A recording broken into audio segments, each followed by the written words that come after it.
Waalaikumsalam. Iya, silakan duduk. Apa kabar hari ini? Baik, tapi ada hal yang ingin saya bicarakan. Oh iya, apa yang ingin kamu bicarakan? Akhir-akhir ini saya sedang tertekan dengan tugas sekolah dan persiapan ujian. Bapak bisa merasakan beban yang kamu rasakan. Jadi kamu bisa ceritakan lebih lanjut tentang beban yang kamu rasakan itu? Ya, tugas dari guru terus bertambah dan persiapan ujian juga semakin dekat. Saya jadi tidak punya waktu untuk beristirahat dan melakukan hal-hal yang saya suka. Oh, jadi kamu tuh banyak tugas ya dan juga persiapan ujian yang menumpuk sehingga kamu tidak punya banyak waktu untuk diri kamu sendiri ya? Iya, rasa cemas kalau nanti nilai saya tidak sesuai dengan harapan orang tua saya. Oh, jadi kalau misalkan tidak memenuhi harapan orang tua pasti menambah beban yang kamu rasakan ya? Bagaimana perasaanmu tentang hal ini? Saya merasa cemas dan takut mengecewakan mereka. Mereka selalu berharap saya mendapatkan nilai yang baik. Bagaimana biasanya kamu untuk mengatasi cemas ini, perasaan cemas? Saya biasanya akan belajar lebih keras, tapi kadang-kadang itu membuat saya merasa stres dan lelah. Selain belajar lebih keras, apakah ada hal lain gitu yang membuat kamu itu merasa jadi enggak stres gitu untuk mengurangi stres kamu gitu? Udah banyak Pak, kadang-kadang saya hanya mencoba mendengarkan musik, tapi itu tidak selalu membantu. Bapak sedikit memahami ya bahwa dengan kamu mendengarkan musik itu bisa membuat kamu mengurangi rasa stres kamu ya.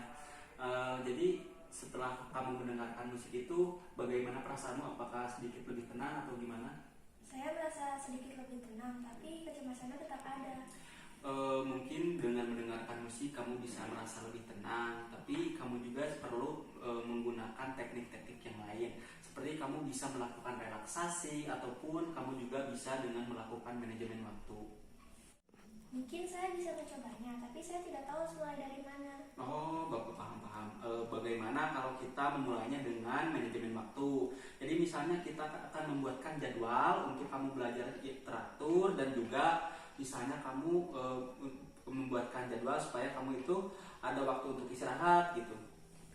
Itu terdengar bagus Pak, mungkin dengan membuat jadwal yang teratur akan membuat saya lebih fokus. Baik, kita akan membuatkan jadwal untuk mengatur belajar kamu. Jadi kita akan membuatkan tugas yang harus kamu selesaikan dan juga membuat prioritas tugas. Nah, apakah kamu pernah menyelesaikan hal ini sebelumnya? Tidak Pak, saya hanya mengerjakan tugas cepatnya dan tanpa ada rencana. Mungkin dengan membuat rencana kamu bisa mengurangi rasa terburu-buru dan juga stres kamu. Nah, bagaimana kalau kita sekarang membuat daftar tugas-tugas yang harus kamu selesaikan untuk minggu ini? Ada tugas bahasa Indonesia, ada tugas matematika, dan persiapan ujian untuk sains. Baik, kita akan menentukan kapan kamu mengerjakan tugas masing-masing itu. Misal kamu bisa mengerjakan tugas matematika hari ini, terus bahasa Indonesia besok, dan juga persiapan sains kamu bisa melakukannya lusa. Jadi bagaimana kalau misalkan seperti itu? Boleh Pak, kayaknya itu bisa bantu saya. Baik, Bapak senang ya dengarnya. Mungkin selain kamu mengatur waktu, kamu juga penting sih untuk misalnya melakukan istirahat. Jadi setelah kamu misalnya belajar nih 1 jam kamu belajar, jadi kamu bisa istirahat 10-15 menit. Jadi gimana?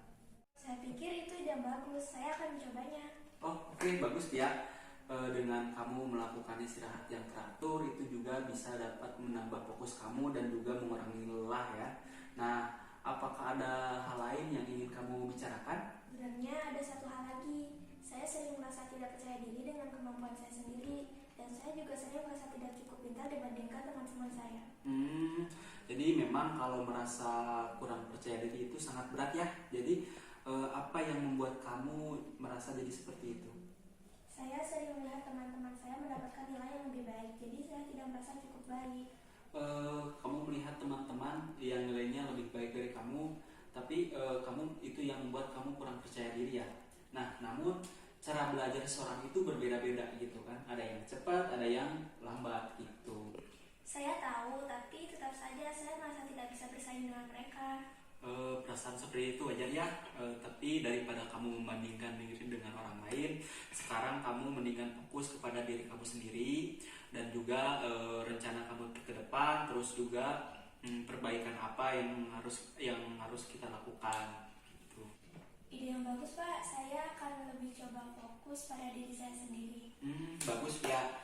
Jadi Jadi dengan kamu mengenali diri kamu sendiri itu bisa meningkatkan rasa percaya diri kamu. Nah, apakah akhir-akhir ini ada prestasi yang kamu banggakan? Go. Sebenarnya saya baru saja berhasil menyelesaikan tugas matematika yang sulit. Itu membuat saya cukup bangga. Oh, itu bagus sekali ya. Nah, dengan kamu menyelesaikan tugas yang sangat sulit, itu merupakan suatu prestasi ya.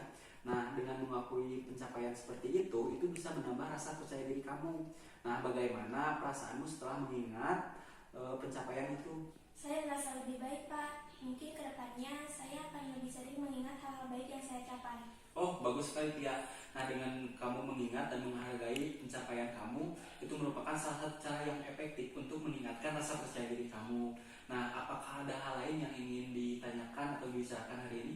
Tidak ada lagi, Pak. Saya merasa cukup dengan pembicaraan kita hari ini. Oh, oke, baik Tia. Bapak senang sekali ya bisa membantu kamu. Mungkin kedepannya jika kamu membutuhkan saran lagi dari Bapak, kamu bisa menghubungi Bapak lagi ya. Terima kasih kamu sudah bercerita hari ini. Semoga tips yang tadi bisa membantu kamu. Terima kasih banyak, Pak. Saya merasa lebih baik sekarang. Sebelum mengakhiri sesi konseling hari ini, apakah ada hal lain yang ingin ditanyakan lagi? Tidak, Pak. Sudah cukup. Baik, kita akhiri sesi konseling hari ini. Mungkin jika kamu ada keperluan lagi dengan Bapak, kamu bisa hubungi Bapak di minggu depan, jam dan waktu yang sama.